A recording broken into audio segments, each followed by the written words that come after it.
And we're live just for a brief moment to introduce this morning show. Good morning to you, Vernon, and how are you doing, my brother? I am as handsome as I look. I'm really confident in this tie. It's making me feel really handsome. we're gonna do a poll very soon amongst the ladies about that answer.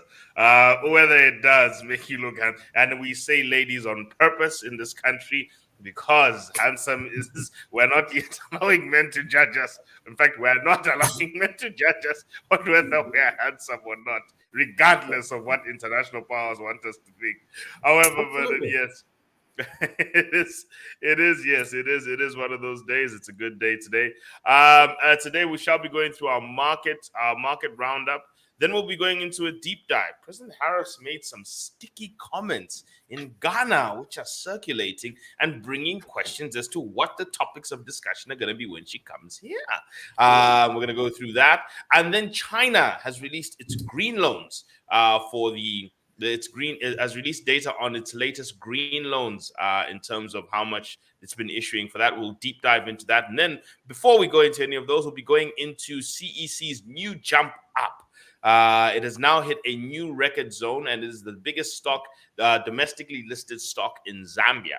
And we're going to be touching upon that very soon as well on the other side of this conversation. While we'll be going into our topic of discussion, which today, Vernon, will be about learning investing, how to go through the stages of becoming a master investor. And we'll be touching upon that. That's going to be a deep conversation today. We'll go through our chart of the day and our quote of the day. On the other side, you really want to tune in about the 4 stages of mastering investing. That's very important, but that's on the other side. Absolutely.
And we're back on the other side of the break of 60 at 60. And thank you very much for staying with us.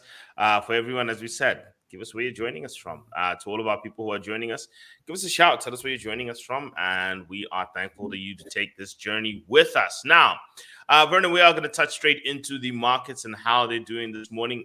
Obviously, the first straight thing is we're now on to 120 days of consecutive loss of our beloved currency, wow, this has not been this has not been a joyride. But one of the things I can tell you, Vernon, is that it does appear that the acceleration of the gains on the dollar are starting to slow down.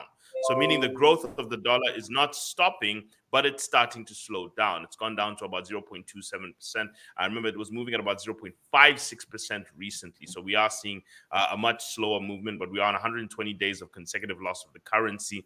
This whole run has moved the currency all the way from about 15. We've seen the kwacha move from about 15.4 that time when it dropped due to the IMF announcement, all the way up to 21.26 on the interbank rate. We are seeing that obviously it's this is now currently the 52-week high where it's trading, but it's not on the all-time high. It's about 6% away from its all-time high. So in as much as our administration is talking about no, we're not at the worst point. Well, the truth is we're only 6% away from the worst point. The all-time high is not far off.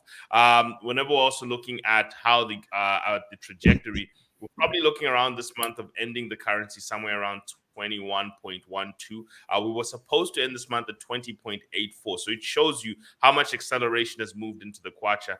And Vernon, if we continue along this trajectory, by the end of July, we'll be looking at a kwacha that's at 25.64. My goodness. That's going to be a wrecking situation. Yeah, I know. We're looking at something that'll be sitting around 25.64, and that'll be very, very dangerous for us as an economy and as a country. But that is the trajectory that we're heading towards. Now, we're also seeing movements in the rand. This is a bit more concerning to me because remember, South Africa is our direct import source. One out of every 3 imports in Zambia comes from South Africa, especially consumer goods imports. And if you're looking at South African prices, we're looking at the South African exchange rate went up by 0.82%. It's heading very close to its 52-week high, and it's 29% away from its all-time high. Remember, the SA Rand was currently at around 1.5, so it's really far from its all-time high. But we're starting to see some positive movements in terms of the Rand itself. 65% of the last 30 days have been positive movements of the Rand.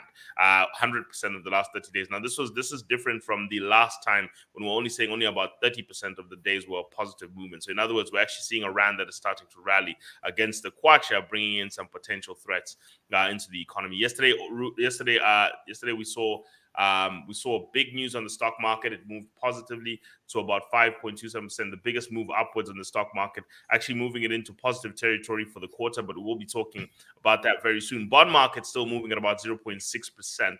0.06%, 5.07% up year to date. But in terms of dollars, it's down 0.05%, down 10.59% year to date. So that's also questioning the investment acumen currently at the moment. Interest rates are up 24.81, meaning that there is still a bond sell-off happening right now, especially as we're getting closer to the market. So that's not whenever you start seeing interest rates rising closer to an auction, it is also giving you a signal that there's probably going to be upwards pressure or upwards expectation on interest rates towards an auction, because that means that they're trying to see if they'll get higher interest rates at the auction and not just at the regular and not just as on the secondary market. But we are seeing, yes, at the secondary market, we are seeing bonds moving at a positive click. We're also starting to see Vernon, that the commodity markets. Yesterday we saw copper move up about 0.34%. Oil was up 1.69%. So we're seeing more and more upwards pressure, mainly because we saw the inventory in the US drop by 6 million barrels. We saw gold also move up by 0.61%, though gold is starting to shave off some of its gains. And in dollars, it's kwacha, it's up 0.88%. Up to 27.76% year to date. Bitcoin was up 0.02% yesterday, so you are seeing a little bit of the wealth insurance asset trading, and 2.21% Ethereum upwards yesterday. And you're seeing year to date, Bitcoin is up 90.85%. While Ethereum is up 70.4%.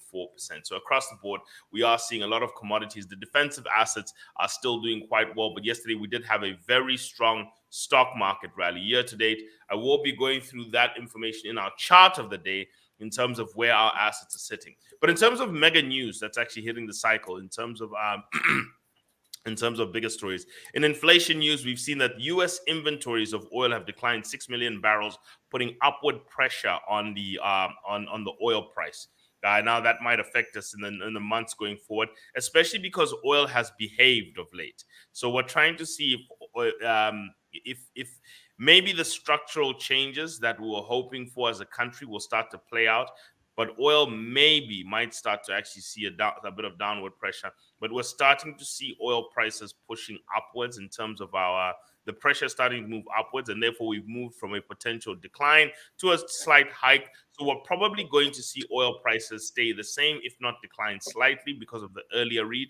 But then going into the next month, we'll probably see oil prices either move up slightly.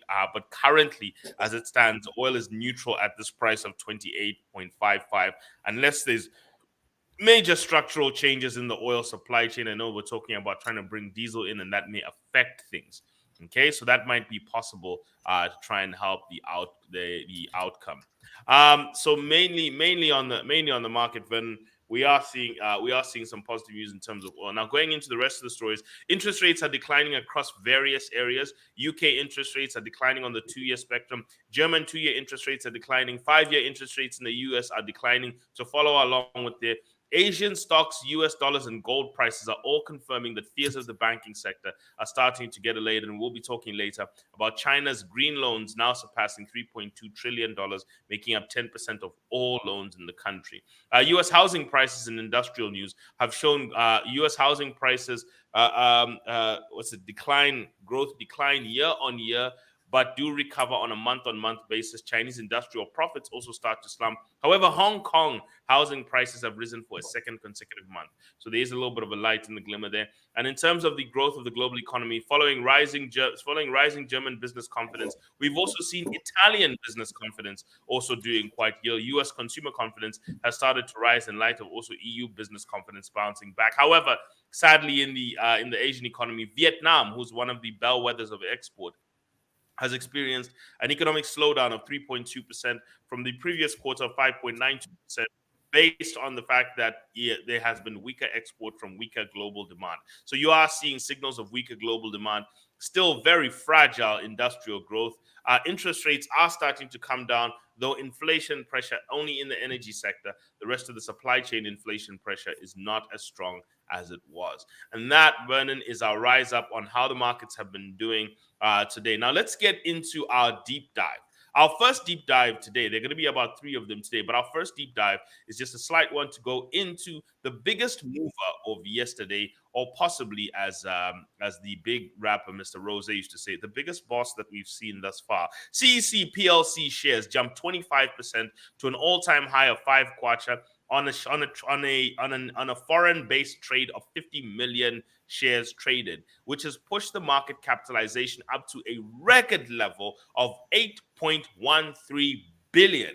Yes, you heard me, billion kwacha. That is the value of Copperbelt Energy Corporation shares. A lot of this has to now start doing with one. There was an exit there. That exit seemed to have just been packaged in with the potential dividend that is scheduled to be paid this year. So obviously, whoever was selling those basically sold their shares with the dividend of the future, and that buyer was okay to do it. So this does seem like our domestic investors are bullish on certain stocks, and this being one of them, for them to accept such a huge premium on that stock and the outlook of it. Now, CEC is a fair price share. It's a fair valuation share. It's not exactly like grossly underpriced, but obviously with things such as CEC Renewable Energy, CEC Renewable, which is coming in the future, and other forms of the stock itself, you'll probably find that the company will be able to raise capital much easier, especially in an ESG environment. So that's probably what's also driving some of the activity towards it. It is a value stock. It has shaved off a little bit of its value position, but it is in itself a value stock with growth prospects coming in. But it was mainly the FX rate, I think, that did the fiddling around with the kwacha value, the kwacha valuations of it. But in terms of in US dollars, it is a strong company that is doing well, and especially because the kwacha is currently weak at the moment and getting weaker and weaker, companies like CEC are probably going to see a much stronger future going forward. So you are seeing that starting to rise up. So that's our first deep dive for the day. But our second deep dive comes in at some news recently, Vernon. And I'm going to share a video recently which has started to circulate, and it's bringing up an issue of the visit of President Harris. And it is in as much as this is a social slash human rights slash political gossip issue, it does affect Zambia's international relations with the West, because her statement does then send a signal, especially in light of Uganda passing the law. Remember that Uganda passed a very strong anti-homosexual law recently, and now obviously this is now stirring up the problems of what relationships with the West can be like, and why Africans have opted to do a lot of business with China of late, as opposed to doing too much business with Western nations. But here's a quick comment from President Harris and how uncomfortable it made the president of Ghana. You can see this. Are here, you know that a great deal of work in my career has been to address human rights issues, equality issues across the board, including as it relates to the LGBT community. And I feel very strongly about the importance of supporting the freedom and supporting and fighting for equality among all people, and that all people be treated equally. I will also say that this is an issue that we consider, and I consider, to be a human rights issue, and that will not change. Yes. What's the name? Kano Youngs of the New York Times. Zolan Ms. Young. So thank you for the question. First of all, we don't have any such legislation here in Ghana. A bill has been proposed to the Parliament of Ghana, which has all kinds of ramifications, which is now being considered by the Parliament. It hasn't been passed, so the statement that there is legislation in Ghana to that effect is not accurate. No legislation. The bill is going through the Parliament. It's going through the Parliament. The Attorney General has found it necessary to speak to the committee about it regarding the constitutionality or otherwise of several of its provisions, and the Parliament is dealing with it. So, as you can see, already the song and dance about this stuff has started to come into our continent. And this is the exact issue people have had with Western countries. I'm going to read an article written from Mail and Guardian in South Africa, which pertains to this and why this ends up becoming an issue.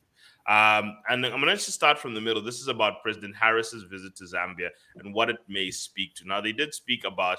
They asked the question: How does Zambia see its relationship with the U.S.? And very simply, they just said Zambia sees the U.S. in the same way it sees China and Russia as a friend. I do not think Zambia's relationship with one country or power bloc should be assessed on the strength or weakness of its relationship with another. The country needs to support everyone to develop, and the US, China, Russia, and the UK and others. None of these can meet Zambia's aspirations or needs on their own. So when countries turn to China, Russia, or the US for support, this should not be seen as snubbing the other one. So this is what they're also saying. Now, does President Harris's visit point to a revival of democracy in Zambia? Zambia's democracy has improved remarkably under President Chilema. This is the recent article that was published. Although his delivery of the institutional reforms can be sporadic, the 2022 repeal of the colonial-era death penalty and another law to criminalizing insulting the president are significant moves to underscore the administration. However, and here comes the stories again. This is what happens with our fellow Zambians who are outside. The things they support. However, the repressive laws to restrict rights on assembly of free speech and which outlaw homosexuality, you can see this is the main issue they want to keep discussing, remain on the statutes. On the latter, President Chilema has publicly stated that homosexuality is a choice and not a sexual orientation.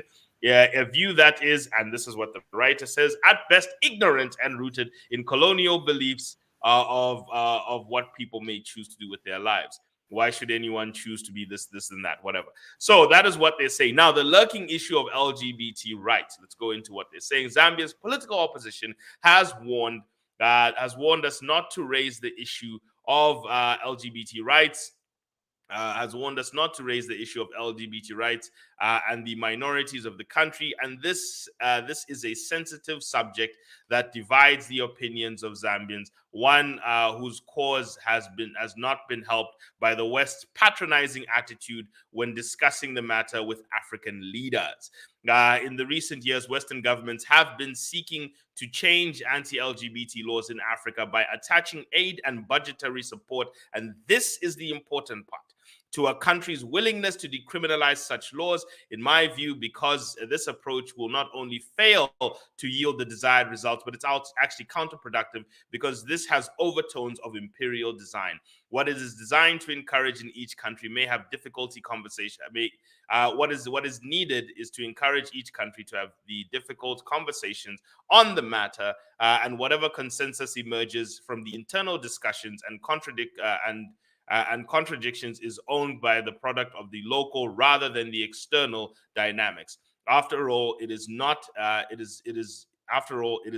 just Africans who are, and I'm not really going to use that terminology.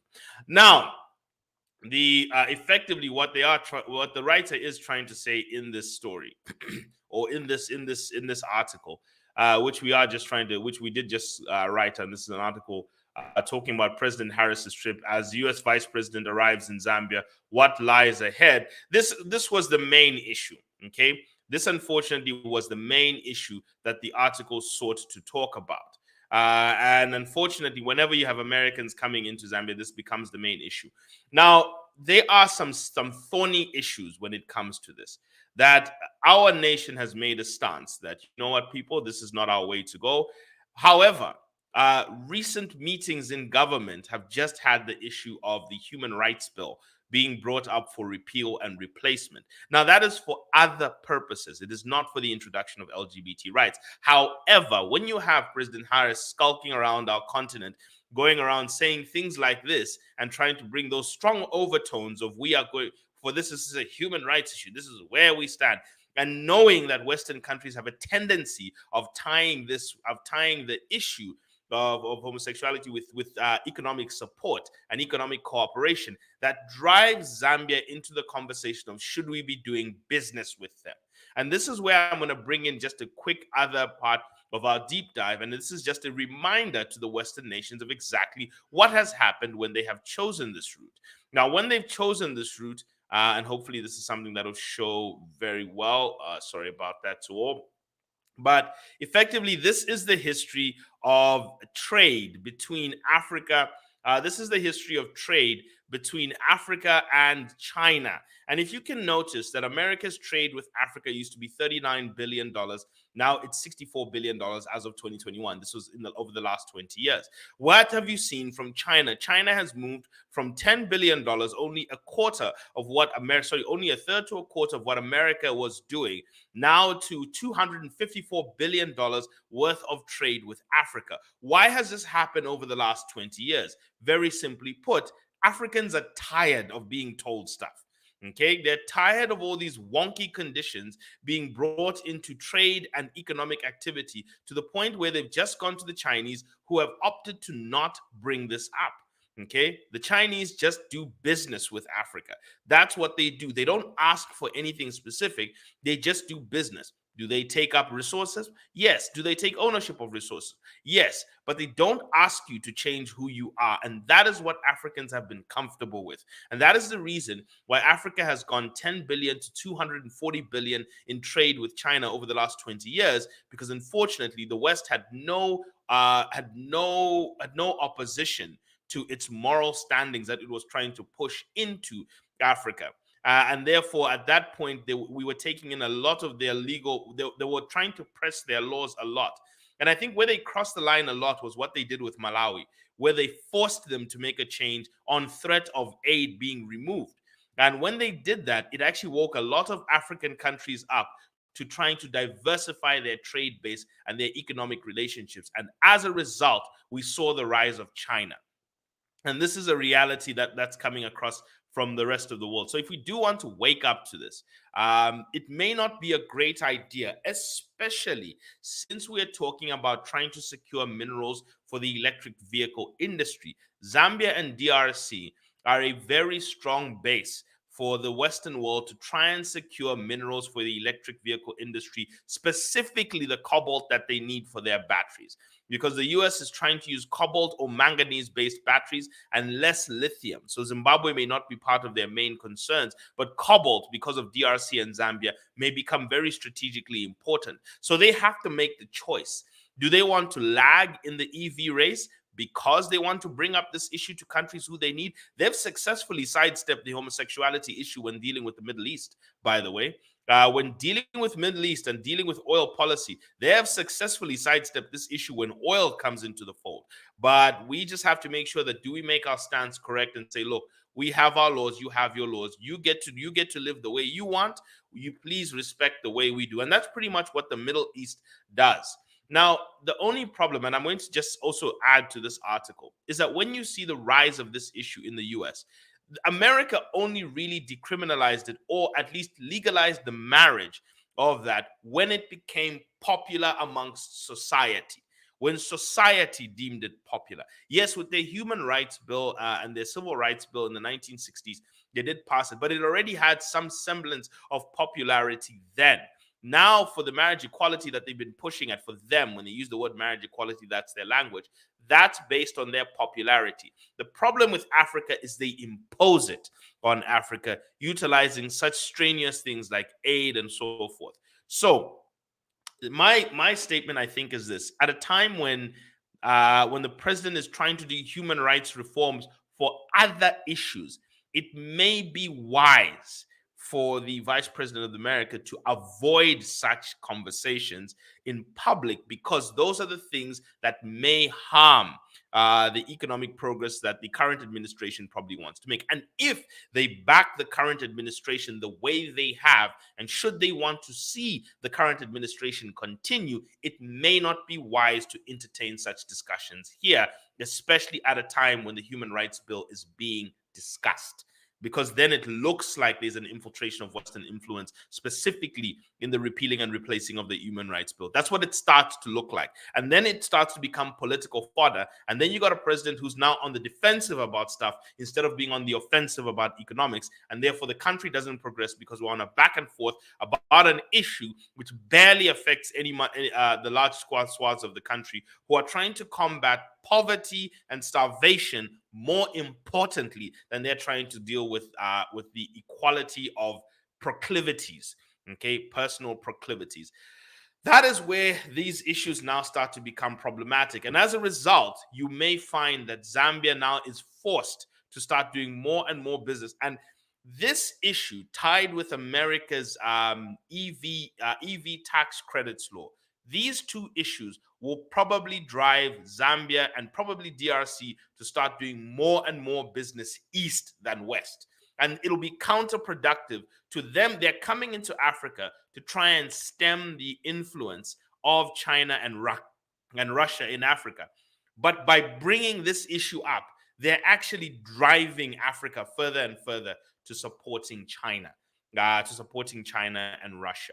Right, so now let's get into our second deep dive. Our second deep dive conversation today specifically has to do with China's green loans industry. Now, we have been looking to the Western nations to support our ESG loans and our green financing. And again, we may have been not paying attention to who the actual juggernaut in the green industry is and green financing. So if we pay attention to China's green loans, here's actually what we start to find. China's green loans industry exceeds $3.2 trillion, says central bank chief. And this is actually a huge amount of money. Now, coming into news that came out yesterday, here's a quick article that actually does say that the bank, China's outstanding green loans currently exceed 22 trillion yuan, which is $3.2 trillion, accounting for 10% of the country's total loan balance. People's Bank of China Governor Yi Gang said on Wednesday. Separately, China's green bonds have hit 2.5 trillion yuan. Yi said that at the BOA forum in southern China, Hainan province.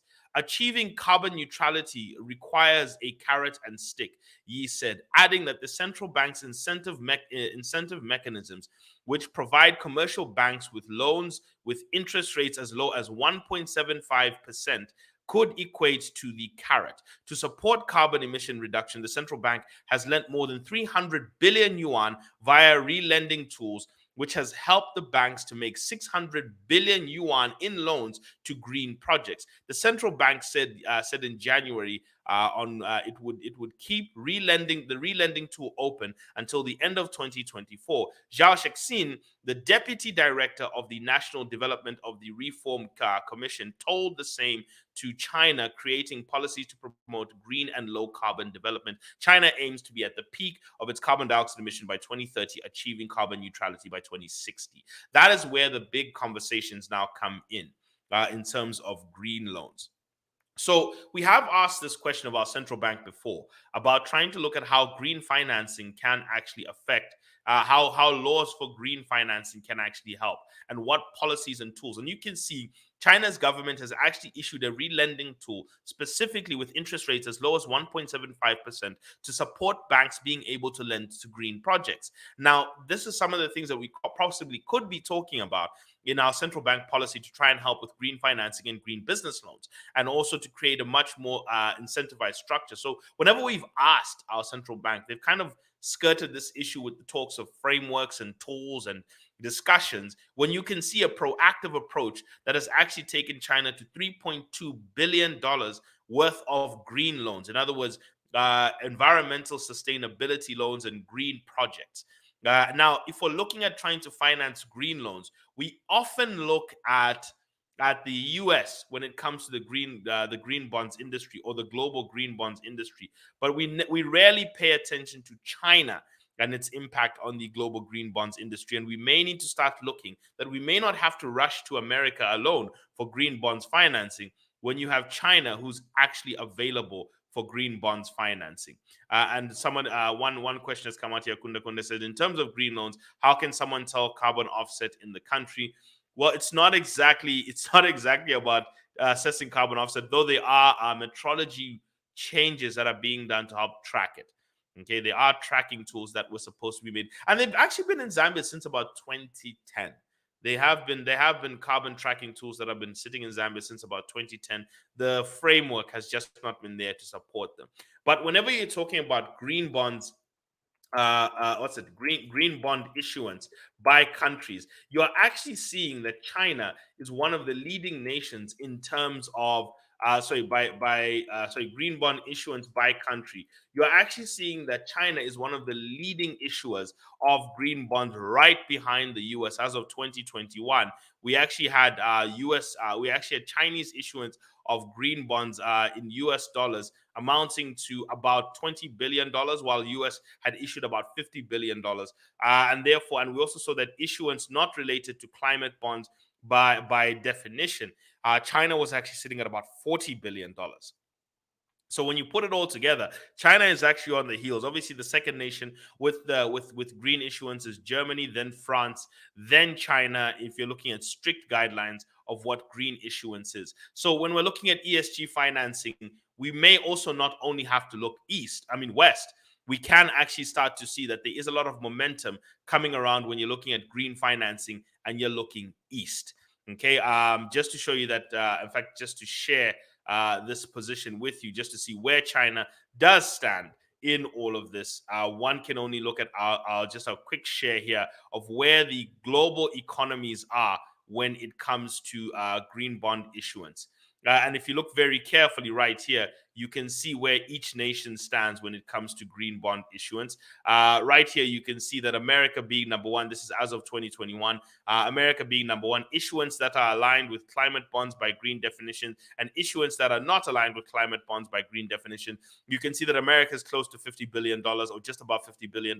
China, by strict definition, is in about $20 billion. But it's just above $20 billion. But really, if you're looking at all which are called green, it's about $40 billion of direct green bonds in the global context. Germany is there sitting just above $40 billion. France is just just under $40 billion. And the Netherlands is next under $20 billion. So you can see China is actually in the top four when it comes to green bond issuance, because we kind of just look at China as the big old polluter, but they actually are issuing quite a few policies to do so. So the question here is that a lot of aid is going to be tied to supporting the healthcare system. A lot of it is going to be tied to economic support. It's going to be tied to a lot of things. But the question is it gonna come at the expense of our civil liberties, those are of our liberties as a country? That's another question altogether. So that was those have been our deep dive conversations for today. Our chart of the day for our investor class here in Zambia is, as we approach the end of quarter one, here is where the performances of each asset class sits. And as you can see, asset classes currently versus where they were at the end of quarter one last year, you can see that the lowest one currently, bonds are up 5%. They were down 0.4% last year, so this is a better performance, though they are the slow and steady asset, and this is probably the race that they'll consistently run. Stock market, thanks to yesterday's jump of CEC, was up 5.8% versus 15% last year. Remember, the stock market had a very strong rally around results season last year. USDs are up 17% due to the rally that's happening in the United States dollar versus 8.4%. Gold is up 27.8% from last year. It was up 15.8% right around the time of the Russia-Ukraine war, but it was declining at that time. This time it's rising. Bitcoin is up 19.8%, down 6.8%. Remember that it did have a very strong run at the beginning of the quarter and eroded everything.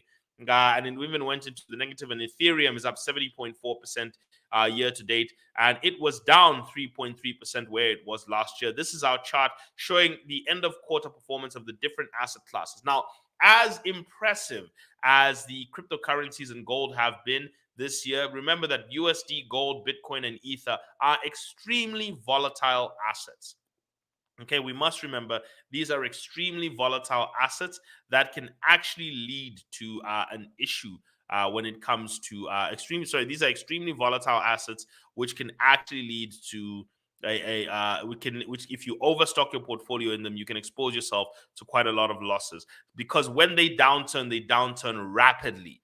So you might want to avoid just seeing these numbers and deciding to go and dunk all your money in Bitcoin, because you'll be the same one who unfortunately will say you were misled. So what we mostly advise people to do is not exceed 15% of their portfolios in such assets, whether it be gold, USD, Bitcoin, Ether. That is what we call the wealth insurance component, so that when the mainstream portfolios are performing rather weak, like the stocks and bonds have been at the beginning of the year, this part of your portfolio, though very volatile, can at least support the stabilization of your portfolio, so that when these ones return, be it stocks and bonds, we can now have a much better, you can now have a much more stable and regularized performing asset class. So this is what we've been seeing in terms of our chart for the day. Now, our topic of discussion today breaks down the conversation into how to become a better investor and how to actually learn. Now, we've been talking about adopting a learning mindset and why that's been extremely important for as many people as possible. And the importance of adopting a learning mindset is to try and help people become better, is to try and help people adopt the growth mindset, because the first pillar of the growth mindset is actually indeed the learning mindset. And earlier this week, we talked about, yesterday we talked about learning and the model of learning, which takes things from data to information to knowledge to wisdom, and the importance of trying to get through those phases. Now, many people try and talk about how to become an intelligent investor, and Warren Buffett has actually pointed out the purpose of becoming an intelligent investor, and this is one, Benjamin Graham has actually talked about becoming an intelligent investor, and he actually laid out his principles of being an intelligent investor and the first one he always points out is know what kind of investor you want to become. So for those of you who want to know what assets you're trying to build up, he actually does put his certain principles into becoming an intelligent investor. And the first of these principles is which I just wanted to share with all of us. The first one is always invest with a safety margin. Nothing is a sure bet. That's the first one he always quotes out there. Always invest with a safety margin, always be cognizant of risk. 2, expect volatility and learn how to profit from it. Number 3 this comes in dollar average costing. This is investing in stocks and bonds mix. Whether you're a passive or an active investor, those are some of the things that he cites as you may want to do. Those have been the strong governing principles of it. 1, always invest with a margin, and 2, expect volatility and learn how to profit for it. And then he gives you different tactics of how to operate that. So they have been principles, and the other one is know what kind of investor you are, because that'll determine what kind of risks you're comfortable taking and what you are not trigger shy about, because you don't want your emotions to get in the way. But I'm going to give you quickly the four levels of getting good at anything, and specifically even investing as well. And this is what we call the 4 levels of proficiency, which we share with you today. So to anyone, you may want to take notes on this. Should you be able to see it, please give us a guideline, give us a tool if you're able to see it. Now, this is what we call 4 levels of becoming good at anything. And there are 4 levels which anybody should be comfortable with. One is called a trainee. The other one is called an apprentice. The final one is, the third one is called a journeyman. The fourth one is called a master. And you can see the levels of hours of practice that you have to have done in order to get to these levels. So the first level of learning anything. Now, one of the biggest problems with most people is that after a 30-minute course or a 30-minute session, you already want to go out there and become the Kung Fu master of investing. And this is where the problem happens for many people. But if you understand the stages of your journey, you will be able to see how this works. Now, the first 10 to 100 hours, which is similar to a workshop, basically, or a workshop or a learning course, is where you are under constant supervision. The tasks you are given are very predictable. So should you become an investor, you're looking for a very predictable asset or a very predictable asset strategy, okay? And an investment process that is predictable. This is one of the reasons why I tell people to just invest in bond auctions. Bond auctions are predictable. The asset is predictable. The asset is liquid. So that is why at the beginning point of your journey, you need to find simple, predictable assets where it is just a set of instructions and not a set of decisions that you need to make. You want to avoid decisions at the beginning, and you just want to follow instructions. Okay, the complexity that it should be simple and straightforward. That's why I said when it comes to a bond, it is simple and straightforward. This is why I always say it at the beginning of your journey. This is what you're looking for. You want to just enact instructions. You want to just enact things. You don't want to have to think too much at this point, because you haven't developed the muscle of thinking well when it comes to the asset markets at the beginning. You want your decisions to be binary. Should I bid or not? Should I buy or sell? Like, you want it to be simple, true or false, either or. You don't want to start trying to balance things too much. That's why I tell people, pick one bond and stick with it. For the beginning, pick the first, when you're dealing with your first 6 auctions, pick one bond and just stick with it. Okay, you don't want to try and balance up too many on your first auction. You don't want to say, okay, should I do a 3, 5, or this and that? Just stick to one and get the hang of actually the investment process itself. Now, what will drive you to be a better investor is learning to become competent at that simple process. Okay, that will drive your development in it, and you're just physically sticking with that action of bid, submit, wait for auction, award. Bid, submit, wait for award. This is why like I said, this is why we opt to tell you start with bonds, because they give you that simplicity. Okay, they're very simple. Or if you're going to use investment tools, start with something like unit trust, where you don't have to make too many decisions. Okay, you are trying to remove decisions, and you're just trying to follow instructions and actions like a machine. Okay, at this point, this is what gets you there. Now, the risk of making mistakes at this point is actually quite low, because you're a trainee, you're under supervision, and you're often scared. So you're not trying to take too many drastic moves. You're literally under supervision. You're constantly consulting. You're asking questions. And this is why this area, many people who get started don't make too many problems. The second stage of becoming a master investor is what we call the apprentice level. Okay, now this is of anything, by the way, but we're sticking to an investor here. At this point, somebody's going to sit down with you and review your investment progress and give you feedback. This is somewhere around 6 months heading towards 5 years of it. This is somewhere around 3 months to about a year. This is 100 hours of investing. Now, in terms of 100 hours, you pretty much just have to to do your forms, go through the process of getting your letter of guarantee, and then submitting the bid. Each investment will take you each cycle of investment will probably take you about 10 hours. But somewhere around these first cycles of investment. Okay, now you're obviously going to be doing this quite a bit, but somewhere around the first cycles of investment that you're looking to do, by the way, you're probably going to spend about 2 to 3 hours at best a week doing this. You're not going to spend the full 5 to 20 hours. You're going to spend about 2 to 3 hours at best doing this. So your first year, you're pretty much just getting started, but at least your first 6 months or your first 3 auctions, your first 3 months to 12 months, you're getting started, you're a trainee.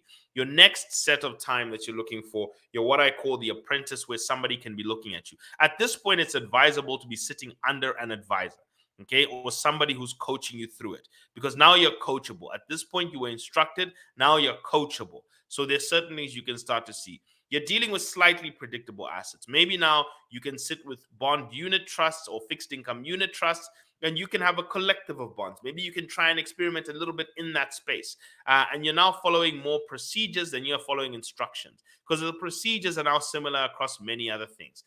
You know when to buy, you know how to redeem, you kind of know this thing. And maybe at this point, maybe you're even dealing in the secondary market as opposed to only the primary market. You've learned a little bit of how to maybe acquire a bond from the secondary market, and you know the procedures can be a little bit similar with also doing primary auction. So you're kind of in the same space.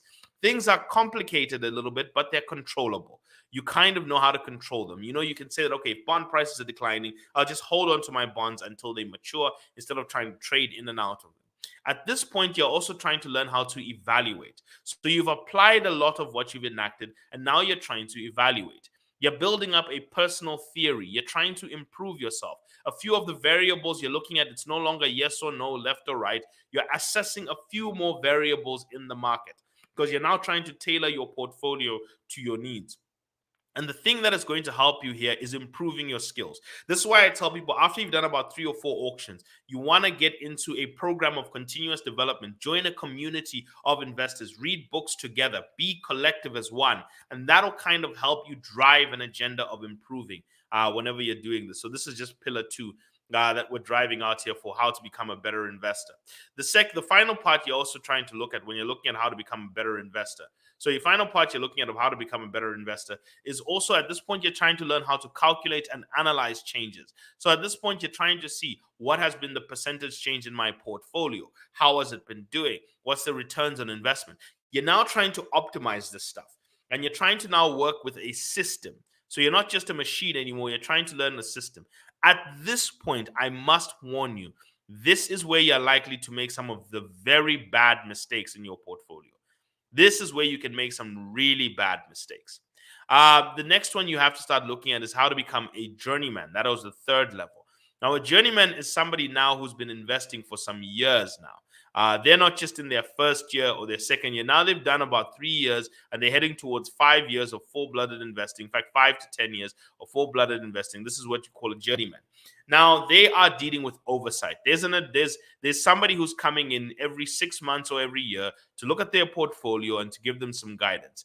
Now they've now started sneaking into assets like stocks. They've really started to diversify quite strongly. Okay, and they're starting to see patterns. They are not following instructions only or procedures. Now they're following patterns and frameworks, things that help them, that they're operating in frameworks that help them make decisions. So decision-making support tools are guiding their process. So now they're in an area where things are ambiguous but actionable. So markets are a little bit ambiguous at this point. They're kind of trying to blend gold into there a little bit. They're trying to blend stocks into there a little bit. They're trying to make some decisions. Now, a lot of people rush through these stages. This is where the problems come. Now, journeymen also now get to a point where they start to try to experiment a bit. Perhaps let me try this stock, adding it to my portfolio. Okay, that didn't work. Maybe that didn't work out for me. Let me try and switch this side. So they work with known knowns at this point, and their decision making is done through trial and error. So at this point, you're comfortable by doing trial and error in investing and doing a bit of pattern recognition. Now, you're going to face challenges. That's how you're going to develop. So before you were learning how to be competent with the process, then you were trying to enhance your skill. Now you're going to be facing challenges. How do I invest in a market downturn? How do I try and pick the next step of the market? These are some important decisions you need to make. And you're going to start looking at relationships between variables. How do interest rates affect my bond prices or my stock prices? How does inflation rate affect my stock portfolio? How do these rates in the economy affect things? Now you're trying to figure out how things affect your portfolio. And finally, at this point, this is your mental focus, as we said, should be the relationship between things. And at this point, you're also trying to work a lot with people. You're trying to work with systems and people. You're under guidance. Now, your risk of making a mistake here is also high. You're not a master yet. So this is where the problems come. And finally, when you're dealing with investors who've been in the market for more than 10 years, and they've been actively investing for more than 10 years, they become master investors. And master investors do work with a little bit of supervision. Now, we put hours practice, but I know this in terms of years. Master investors do work under supervision. Now, their task, they do work with very unique kinds of portfolios. Now they're starting to go international. Now they're starting to lean local. Now they've customized their portfolio to themselves. They have a true grip on the market and they understand how. They follow investment principles. Okay, they're not only led by instructions or procedures or patterns, they're able to navigate unknown situations because they're guided by a set of timeless investment principles. Complexity is something where they can really address because they can work in unknown territories. They can work with new asset classes and various things. Their guiding action is to explore. They're even out to try and explore. Now, one of the reasons a lot of investors get burnt very early, especially at apprentice level and at journeyman level, is they try to explore before they've learned how to evaluate an experiment. You must evaluate an experiment before you can explore these new things. I know new things sound fun, but a lot of people make the mistakes of trying to explore new things. And this is why things like crypto markets have burnt a lot of investors, because they've gone through exploration before they've gone through evaluation and experimentation. And that's where, unfortunately, people have lost a lot. It's not that the asset class is bad. They've just made the mistake of exploring prematurely. Now you are dealing with unknowns and people-based problems. They do use now instinct. By this point, you've built up very good instincts and intuition in your decision-making process. Your development driver is now applying your skill in real-world situations. You're no longer just trying to trade a basic portfolio. You're now trying to adjust to how the global economy is moving. Your mental focus is now to focus on enhancing your principles of investing and the purpose of your investing. And this is suitable for people in the real world. And at this point, your probability of making mistakes is low. So what I just wanted to try and tell as many of you is there is a stage of development you do not want to skip. And unfortunately, people have a tendency of skipping stages. And finally, I did want to just share a quote from Robert Kiyosaki. And he said this. He said, "To be a good investor, you must be emotionally neutral to loss or gain, to winning or losing, because that is part of the game." Benjamin Graham said this. He said, "Any man that cannot control their emotions is not equipped to profit from investing or from the process of investing."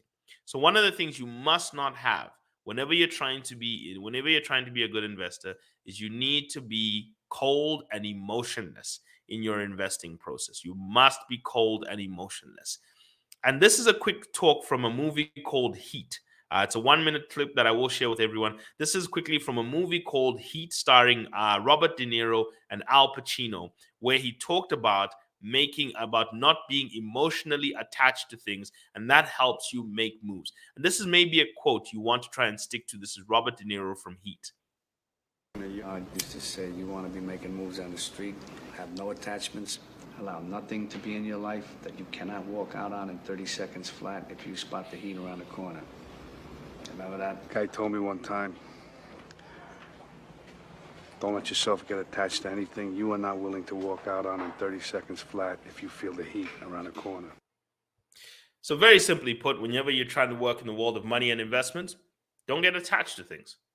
you get attached to certain things that have got more life and purpose meaning, the meaning of life after wealth, beyond wealth. I always call it your 3 L's: your legend, your legacy, your lineage. Those are the things that you should have an emotional attachment to. But having an emotional attachment to the things you spend money on and the things you invest money in, those are very dangerous things. Don't have an emotional attachment to a stock. Don't have an emotional attachment to a to the car that you spend money on. When you have emotional attachments, your perception of things changes, and therefore you cannot make the credible decisions of being able to drop. And what Robert De Niro says in those scenes is, do not get attached to anything that you cannot drop in 5 seconds or less if you spot the heat coming around the corner. And it's a very important thing for you to remember, because that helps you in the framework of how to make decisions. Here's a challenge that I urge to anybody. I want you to write down your budget today, things you spend money on and things you put money in. And I want you to ask yourself, if you were asked to sell those things, would it make you sad? If you were asked to not take those things, would it make you sad? That is an emotional attachment. And any emotional attachments are your weak spots of your whole investment and your financial life. We'll see you tomorrow when we talk about the learning process, and we'll talk about something I've been going through. I've been going through something called Startup School, when we're talking about entrepreneurship and the learning mindset in entrepreneurship and how that helps. So to everyone, I will take up some of your questions later on, especially on Friday. Thank you very much. Priscilla Zulu has written emotionless, no BP, no fainting. Exactly. I'll share that quickly. Priscilla Zulu has written emotionless, no BP, no fainting. That is correct.